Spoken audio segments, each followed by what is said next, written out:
Hello YouTubers, what we're going to do today is we are going to use the heat pen on these little spiral bound notebooks. Now I touched on this in another video where we did these plastic folders. You can go look and find this video. Now they're pretty similar, but they're a little different because the paper in this gives it more give. So it's a little bit different. So I did want to do a separate video on it, but they are very similar. So let me go show you what you need. Alright, so you're going to need your folder. In my other job, I am a math tutor, so you see a bunch of math in here. So, and I use these they have pink paper in them to write on at my job. They used to be really inexpensive, like, I don't know, $3, $4. They're now like 14. So I will leave a link down below if you want one, but any notebook will work. We'll use the little spiral bound ones too. The thing you have to remember is that the Curio 2 wants things that are less than 20 millimeters, which is 0.75 inches.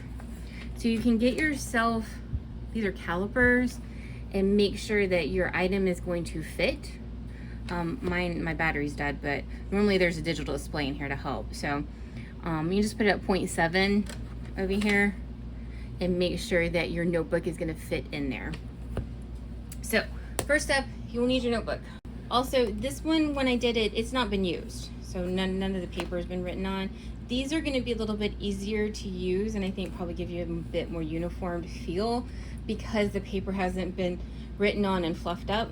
This one, since it's been used, my paper's a little fluffier and the cover's a little bit beat up. So it's what I have. We're making do with what we have. But if you have to pick, foiling them before they get used is going to be the better option. So we are going to use the heat pen and the Curio 2.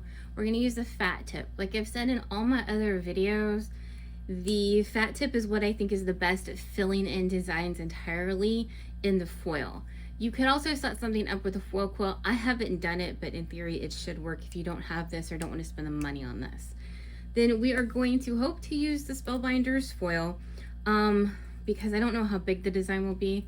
So we're gonna hope that the little one can cover it. So you can use the Spellbinders Foil or the We Are Memory Keepers Foil. Both will work. It has to be the heat foil that will work with the hot pen.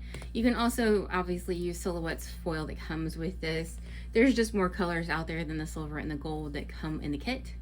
And then, like with anything for the Curio 2, tape, and more tape. All right, so what I did is I taped up and found the middle of my notebook so that I can line it up with my mat. Now this is the debris tray and I have my mat taped down to it. And so this side, we're gonna line up here because 6 is the middle of my mat here. So I'm just gonna line it up here. So I'm gonna line it up here. And then this is the middle here, which is going to be 6, and we're going to line my tape up with my 6 so that we can assure that we're somewhere kind of in the middle-ish. Now, like I said, fluffed up paper, so this top part wants to move. So now we're just going to tape the ever-living bejesus out of it. Also, the spiral is down at the bottom because when the carriage moves, I don't want it to get caught up on this. So if you have this spiral or a spiral notebook, I would recommend putting it as far away from the carriage so the carriage doesn't have to cross it. So now I'm going to tape the bejesus out of this onto my mat. All right, so yes, taped.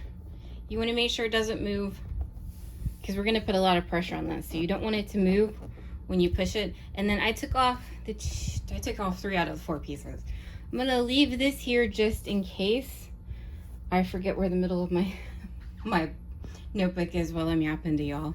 The heat pen, you're gonna put it in carriage 2, and we will go turn it on in the software. When it is on, heating up, we'll have a red light. Also, my pause symbol down here will be blinking. We are in Silhouette Studio. As of the making of this video, this is the most current version of the software. It is version 5. They decided to move some buttons around to keep us on our toes. Now we're going to go over to the send panel and we are going to go to tool 2 and turn on our little thermometer here so that our heat pen can be heating so we can use it. when we are ready. Now this is, I don't know why, but it just opens to whatever size it wants to sometimes. So we're gonna go over to page setup and see where it says custom down here in media size. We're just gonna use that 12 by 12 mat. I drew this math and then my little doxy. You can use whatever design you want to. Now, the reason it is an outline design is if I did this all in, it would take forever. You and that machine would be together for the next hour or more. Now, it's fine if you want to do that because you don't have to do anything. The machine's doing all of the work for you. You can clean and you can do other things. I just don't particularly want it to take that long. So whatever design you want to, just know the more you foil, the longer it's gonna take. So that's why we've got like an outline little design here. And so what we're gonna do is, this is a transform panel. So remember, my notebook is upside down. So what I want to do is we're going to rotate him 180 degrees. You don't need to mirror this. And then I'm gonna click him, and over here, this one is going to center him in our page. Makes things a little bit easier. Since we centered it on number 6 here, it's gonna center it on our design here. And number 6 was also the middle of the notebook. Now most notebooks, it's a little bit higher than center. So what I'm gonna do is just move this guy a little bit higher. He needs to stay under 10 because that's where my tape is. So he needs to be under 10, and then I wanna keep him aligned up with 6, and see, this is the middle part of our design here. So we're gonna line them up with 6, and then we are going to move our center just a little bit higher up so the design is higher up on the notebook. This is something I like to do. You can feel free to skip this step, but what I like to do is run the heat pen through with no foil before I foil it. It's easier for placement. I feel like it kind of looks a little bit better at the end product. So what I'm gonna do is, we haven't put any lines in our design yet. It's just our standard SVG file. We're gonna go over to the send panel. Now see, our heat pen is ready already. I have a custom setting that I set up in the first heat pen video we did. Silhouette has not given us a setting for this by default. It just says there's no setting for it. So you have to come up with a custom one. And so that's what ours is. See, it already detects the foil pen automatically. And I'm just gonna leave it with the 15 and the 5. Now, if you come over here, it's already done it. But we're gonna do this one where it's just the outline. And that way it's not nearly as long of a process as it would be if we had the fill in there. So it's just gonna run our outline real quick, and then we'll have an easier time with the placement for a foil. Now, when I go hit send, it's because of the foil, it's gonna say the automatic detection thickness is off. So I'm just gonna enable it. We don't have any foil, so I'm just gonna enable it and then let it roll.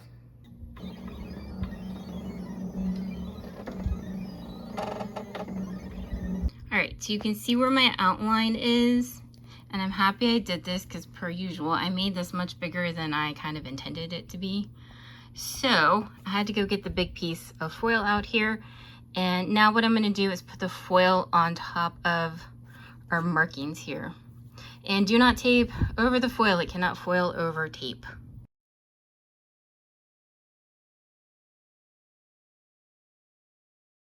All right, so I like to do this in a separate tape. So this is the washi tape.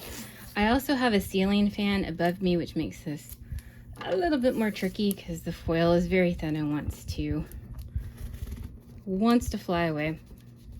So, all right, so we have it all taped down. You do want to make sure that it's smooth and doesn't have any like noticeable wrinkles. If you have any wrinkles, it will transfer down onto the design when it is working on it. All right, so we're back in our software now. So we're gonna go to design again.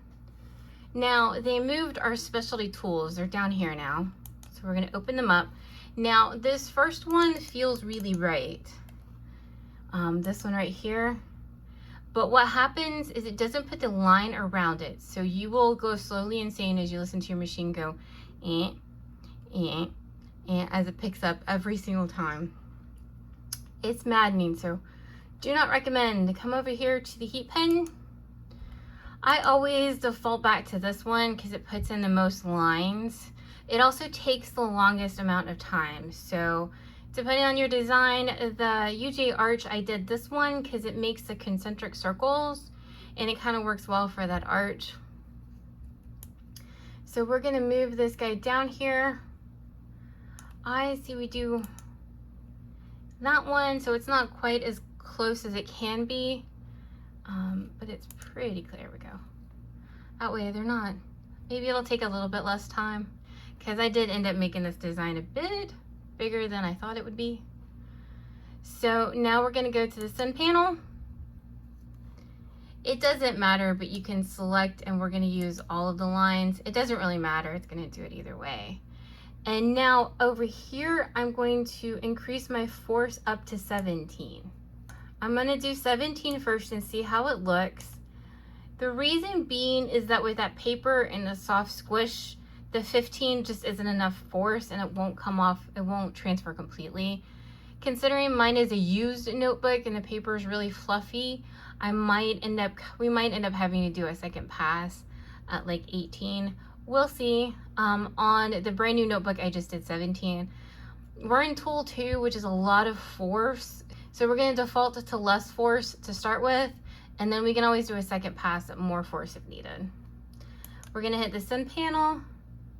And once again, every single time with a foil pen, we have to hit enable. Now, Silhouette has told us that with shiny materials, we need to put down a white piece of paper first.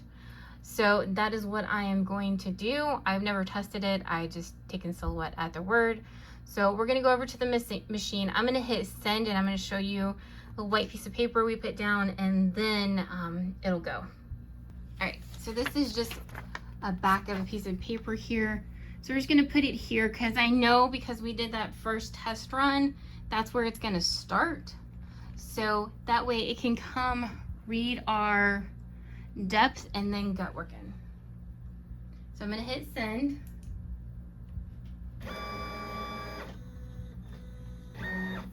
And then move that. And off she goes. It says 18 minutes, so that's not too bad. Alrighty, so it did take a little bit longer than 20-ish minutes, but we are gonna take that off. There we go. Now, this is not perfect. If we wanted to, what we could do is put another piece of foil on top of this and do it again.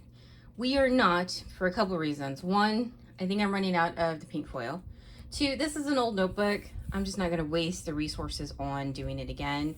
But if you wanted this to be a little bit more covered, you absolutely could do this again. As long as you don't take this off, you can absolutely run it through again. So that's a close-up look. I have some of these white dots. I honestly no idea what they are. I've never had anything else I've ever foiled do that. So I'm not sure if it's the notebook or something else. Also, where there were like sticky bits on the notebook, some of my foil stuck to it. Now, a couple things I wanted to point out. I did want to point out the foil will be bigger, a little bit bigger than your design on the screen. So see, on the screen, none of this was touching, but on here it is. So if you have something very specific or very precise, you're going to want to leave extra room for it to kind of bubble out a bit. Also, I think that big piece of foil may have not been the best. I think this may have started to move a bit. Also, this is going to give you an embossed feel. On this side, you can even see where it is. So you can see it and you can feel it. This one you can too. Like you can see this. And then, I don't know if you can tell, but you can see and feel the embossed on that too. So that's something to be aware of. I also want to reiterate, this non-used notebook looks a lot better than this one does. I think the non-fluffed up pages really made a bigger difference than maybe I thought. The process would be the same. I just think a non-used notebook is going to give you a much prettier, polished, professional look. This is just going to give you a little bit more a distressed look, a little bit more distressed look, a little more character over here, which is fine because it's just for me. So if you have any questions, let me know down in the comments below. I will be happy to answer them. And we'll be back with another tutorial soon. Please like, subscribe, comment, and all of that jazz.